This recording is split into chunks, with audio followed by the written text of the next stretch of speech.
ZPTC గారతౌడు MPDO Kalyani ప్రజలను గ్రామాలను స్వచ్ఛ పల్లెలుగా తీర్చిదిద్దుకోవాలని కోరారు. ఇక శనివారం స్మరణాంధ్ర స్వచ్ఛాంధ్ర కార్యక్రమంలో భాగంగా గజపతి నగరంలోని చెత్త సంపద కేంద్రం ఆవరణంలో జరిగిన సదస్సులో ఈ పిలుపునిచ్చారు. ఇక పరిసరాల పరిశుభ్రతతోనే ఆరోగ్యం సాధ్యపడుతుందన్నారు. ఈ కార్యక్రమంలో deputy MPDO Shankarrao, CDPO APM Narayana Rao, APO Krishnaveni, housing AE Satyanarayana, EO Jagadish, vice sarpanch Karri Ramu Naidu పాల్గొన్నారు.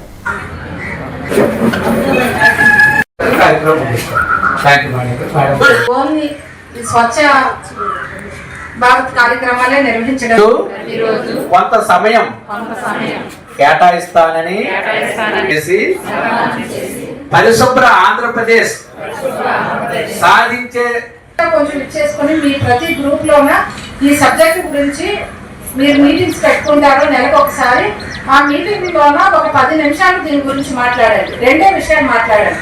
ఒకటి, మనం మన గ్రూప్ సభ్యులు ఎవరు చెంబు పట్టుకొని మనము మన కుటుంబ గారు చెప్పడం జరిగింది.